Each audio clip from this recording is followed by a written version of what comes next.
अस्सलाम वालेकुम, welcome to my channel. आज फिर एक नई वीडियो के साथ हाजिर हूँ। मैं बॉस की बातें सुनकर सोच रहा था कि क्या ये महज इत्तेफाक था। यूं अचानक मेरे बॉस का गांव चले आना महज इत्तेफाक नहीं हो सकता था। उस वक्त हम जिस तरह की उलझन में फंसे हुए थे, ऐसी सूरत हाल में हमें किसी हद से ज्यादा ताकतवर इंसान की मदद की जरूरत थी।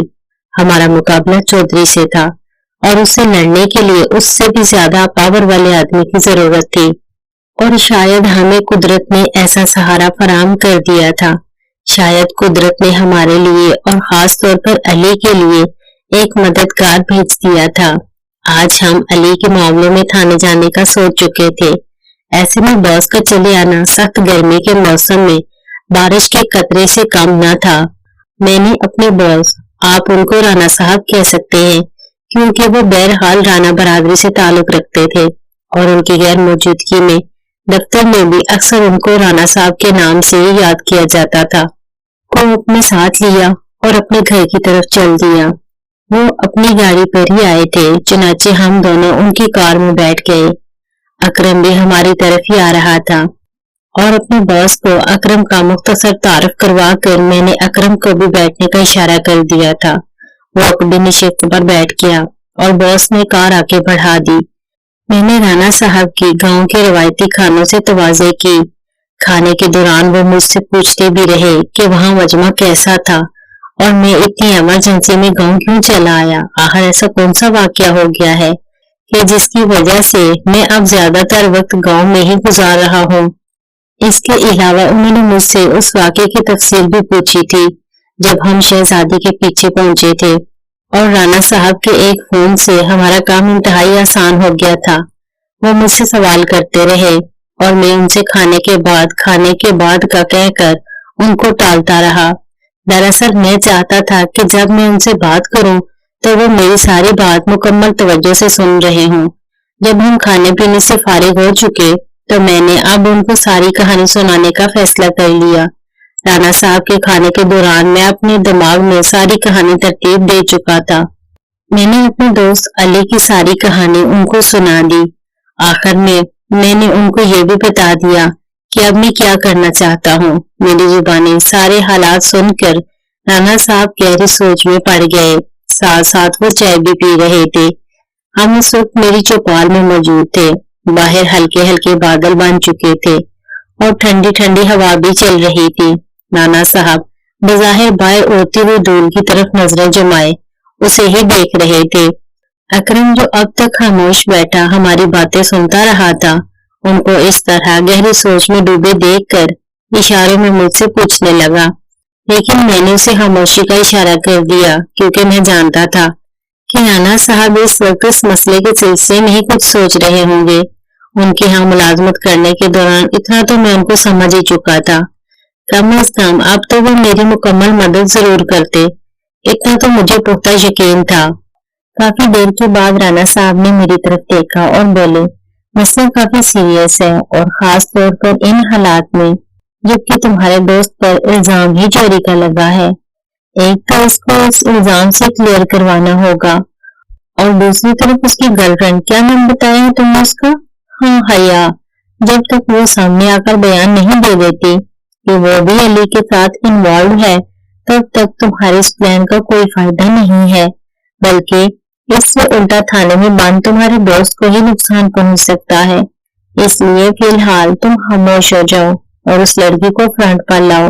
लेकिन एक मसला और भी है कि उस लड़की का बयान शुरू से लेकर आखिर तक तुम्हारे दोस्त के हक में होना चाहिए, जो कि काफी से भी ज्यादा मुश्किल बात नजर आ रही है।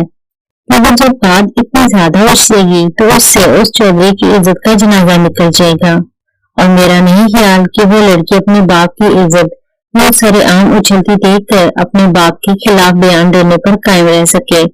यहाँ राणा साहब ने जरा सांस लेने का तौकफ किया और दोबारा से गोया हुए, एक और बात कि जिस लड़की का तुमने जिक्र किया है वो 1-2 दिनों से गायब है, उस लड़की का भी इस केस में सामने आकर गवाही देना बहुत लाजमी होगा।